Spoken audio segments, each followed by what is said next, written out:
আল্লাহ সুবহানাহু ওয়া তাআলা তিনি সূরা আলা 16 এবং 17 নম্বর আয়াত আল্লাহ বলছেন, বাল তুসিরুনাল হায়াতাদ দুনিয়া ওয়াল আখিরাহ। উদ্দেশ্য কাদেরকে বলছেন?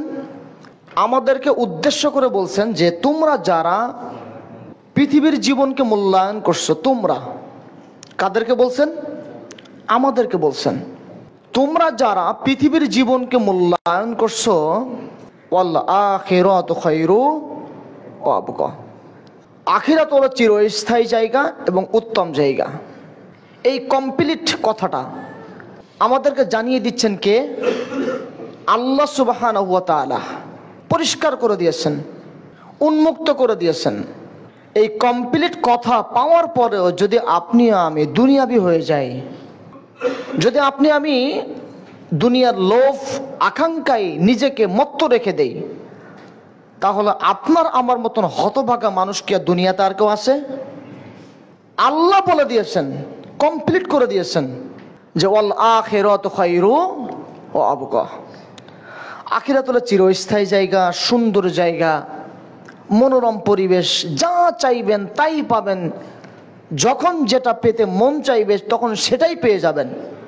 আল্লাহ সুবহানাহু ওয়া তাআলা সূরা আলাতে বলে দিচ্ছেন যে তোমরা যারা পৃথিবীর জীবনকে মূল্যায়ন করছো তাদের উদ্দেশ্যেই বলছেন। এরপরও যদি আমরা পৃথিবীর জীবনকে মূল্যায়ন করি, সময় যে আল্লাহ সুবহানাহু ওয়া তাআলা দিয়েছেন নিয়ামত, জীবনটা যে আল্লাহ সুবহানাহু ওয়া তাআলা দিলেন নিয়ামত, আপনার সম্পদ, আপনার সন্তান, আপনার স্ত্রী, সব কিছু হলো আল্লাহর পক্ষ থেকে নিয়ামত। এই নিয়ামতগুলোকে যদি আমরা আল্লাহ রাস্তায় পঙ্খানুভাবে, পরিপূর্ণভাবে, যথাযথভাবে যদি মূল্যায়ন করতে না পারি, তাহলে সে চিরস্থায়ী জায়গাতে যদি হেরে যাই, চিরস্থায়ী জায়গাতে যদি আমরা আল্লাহর যে তৈরিকৃত সুন্দর বসবাসের জায়গা জান্নাতের অধিবাসী যদি না হতে পারি, তাহলে এই মাত্র 40, 50, 60 বছরের বাসস্থান, ক্ষণস্থায়ী জায়গা, এই জায়গা মূল্যায়ন করা এটা কি আমাদের জন্য লজ্জার নয়? এটা লজ্জার যে চিরস্থায়ী জায়গাতে যে আল্লাহ সুবহানাহু ওয়া তাআলা আমাদেরকে রেখে দিয়েছেন, যেখানে যা চাইবেন তাই পাবেন, শুধু সির্ফ একটু কষ্ট করতে হবে।